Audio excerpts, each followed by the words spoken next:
Assalamualaikum warahmatullahi wabarakatuh.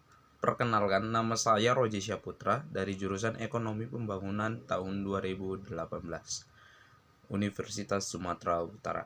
Baik, di sini saya akan menjelaskan apa itu bank sentral. Saya akan menjelaskan ada 5 bagan. Yang pertama, saya akan menjelaskan pendahuluannya. Yang kedua, saya akan menjelaskan bank komersial sebagai lembaga perantara keuangan, aktivitas bank komersial, dan liabilitas. Yang ketiga, aset atau aktiva. Yang keempat, karakteristik bank komersial. Yang kelima, prinsip umum manajemen pengelolaan bank. Yang terdapat ada 5 bagian, yaitu manajemen kewajiban utang, manajemen aset, manajemen likuiditas, manajemen kecukupan modal. Baik, kita masuk yang pertama, yang pendahuluan. Bank adalah lembaga keuangan yang mampu memobilisasi dana, mengumpulkan dan mengalokasikan dana dalam jumlah besar dan paling dominan dibandingkan lembaga keuangan lain. Mengapa bank komersial bisa muncul? Karena bank komersial mampu menekan biaya transaksi. Yang kedua, bank komersial sebagai lembaga perantara keuangan. Bagaimana bank komersial bisa menekan transaksi? Dalam transaksi keuangan ada risiko yang dihadapi oleh pemilik dana karena informasi asimetris. Apa aja itu? Ada adverse selection dan moral hazard. Ya, sebelum transaksi dan sesudah transaksi. Bagaimana mengurangi risiko tersebut? Advanced selection memerlukan analisa pinjaman. Moral hazard memerlukan monitoring pengawasan pinjaman. Bank dapat membantu kedua proses tersebut seperti dengan menyewa auditor untuk membedakan pinjaman baik buruk atau solusi masalah adverse selection, melakukan pengawasan solusi masalah moral hazard. Baik, sehingga semakin banyak transaksi keuangan yang dilakukan bank dapat menyebabkan biaya menyewa auditor dan pengawasan berkurang. Prinsip economic of scale. Biaya transaksi keuangan menurun. Biaya transaksi keuangan menjadi lebih murah bagi pemilik dana pinjaman dan peminjam. Bunga pinjaman lebih rendah. 3. Aktivitas bank komersial. Bank komersial berfungsi mengumpulkan dana dari deposan atau supplier dana dengan menerbitkan kewajiban dan mengalokasikannya ke pihak debitor atau demander dana sehingga menjadi aset bank. Bank ada memiliki 2 macam, yaitu bank dengan harus mengikuti kewajibannya dan bank harus ada asetnya.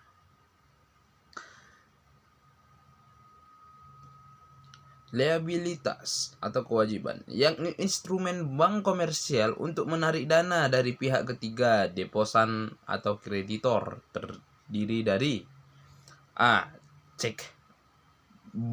Checkable deposit atau cek giro.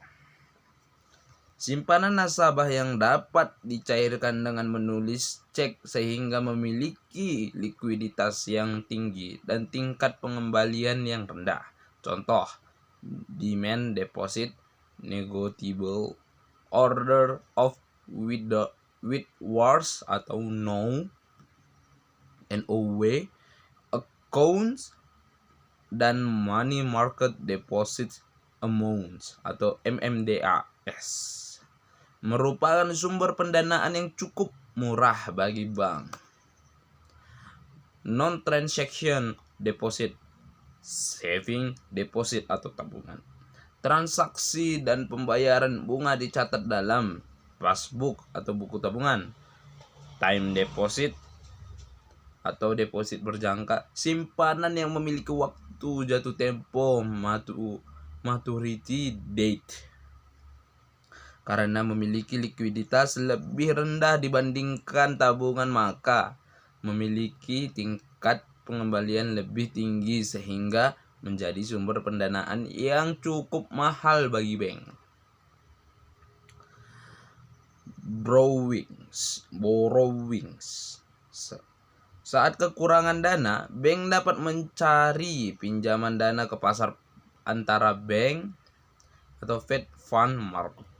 Cara lain adalah dengan meminjam dari bank holding company, bank lain, atau perusahaan dengan menerbitkan instrumen repos atau repurchase agreement. Cara lain yang dapat dilakukan adalah dengan meminjam dari bank sentral dengan bank lebih rendah. Namun, cara ini dapat menurunkan kredibilitas bank. Bank capital atau kekayaan not bank adalah selisih antara total aset dan total kewajiban. Disebut juga sebagai net worth atau bank equity, yakni akumulasi kapital yang dimiliki oleh pemilik bank jika banknya dijual dan ditingkatkan melalui penerbit saham baru atau peningkatan laba ditahan. Retained earnings. Modal bank bukan merupakan instrumen bank untuk menarik dana. Aset atau aktiva. Cadangan minimum, yakni kewajiban bank untuk komersial komersial untuk menyimpan bagian tertentu dari dananya di bank sentral. Cadangan lebih, yakni dana tunai milik bank untuk memenuhi transaksi hariannya atau aset paling liquid, merupakan salah satu instrumen pengendalian jumlah uang beredar dari bank sentral. Cash item in process of collection, yakni aliran dana yang belum diterima oleh bank. Contoh, simpanan dana dalam bentuk cek yang dikeluarkan oleh bank lain yang baru diterima beberapa hari kemudian. Deposits at other banks. Penyimpanan dana milik bank kecil di bank besar dilakukan untuk memperoleh jasa koresponden banking seperti cek collection, transaksi valuta asing dan pembelian sekuritas yang sebenarnya hanya melibatkan bank besar. Bank kecil kemudian akan membayar fee sebagai imbalan atas jasa yang diberikan. Securities atau surat berharga sekuritas merupakan aset yang memberikan pendapatan cukup besar sebagai besar dana bank komersial dialokasikan membeli sekuritas pemerintah karena default rendah dan likuiditas tinggi. Bank komersial tidak boleh berinvestasi di sekuritas swasta karena memiliki risiko default tinggi. Loans merupakan aset utama dari bank komersial yang memiliki likuiditas paling rendah karena hanya bisa dicairkan pada saat jatuh tempo dan memiliki risiko default tinggi.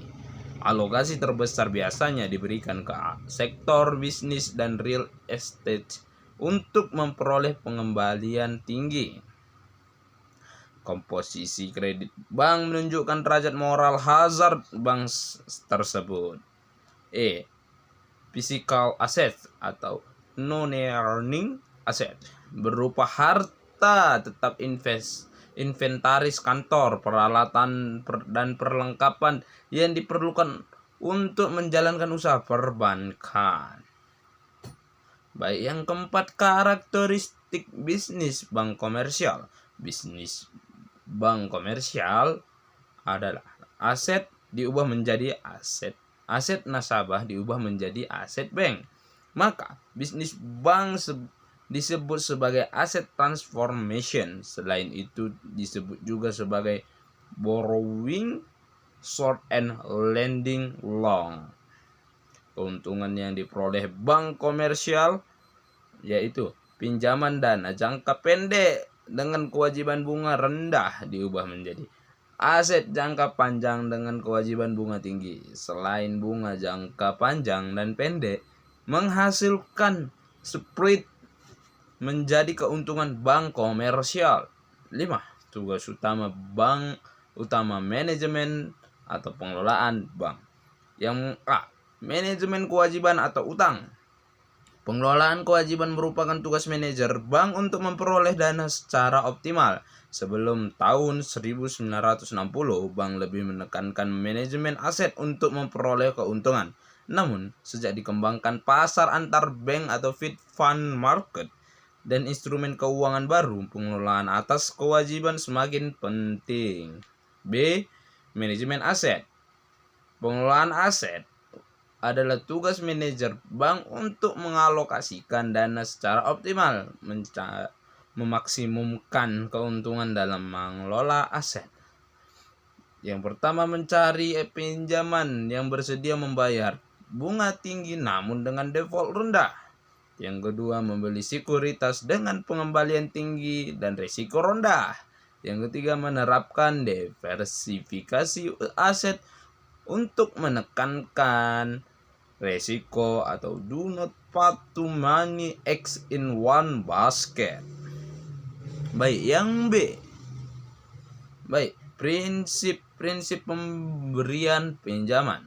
Yang pertama, melakukan penyaringan dan pengawasan atau screen dan monitoring dengan mengumpulkan informasi calon debitor. Yang kedua, hubungan jangka panjang dengan pelanggan. Yang ketiga, komitmen pinjaman atau loan commitments. Yang keempat, jaminan atau collateral. Yang kelima, saldo kompensasi atau compensation balance. Yang keenam, penjatahan kredit atau credit rationing. Baik, yang C, manajemen likuiditas. Tugas manajer untuk memenuhi penarikan dana nasabah secara optimal, maka bank harus memiliki dana kas tunai atau excess reserve yang cukup. Pilihan untuk memenuhi kewajiban membayar dana nasabah, meminjam ke bank atau perusahaan lain yang pertama. Yang kedua, menjual sekuritas yang dimiliki. Yang ketiga, meminjam ke bank sentral. Yang keempat, mengurangi pinjamannya dengan melakukan calling in loans. Yang D, manajemen kecukupan modal. Alasan bank untuk memenuhi kecukupan modal yaitu yang pertama, menghindarkan bank terhadap kemungkinan terjadinya kegagalan bank. Yang kedua, jumlah modal yang dimiliki bank mempengaruhi pendapatan pemilik bank atau pemegang saham. Yang ketiga, memenuhi batas minimum modal bank atau bank capital requirement yang ditentukan regulator. Baik, cukup sekianlah hasil pemaparan saya. Maaf sebelumnya jika ada kesalahan kata, mohon dimaafkan.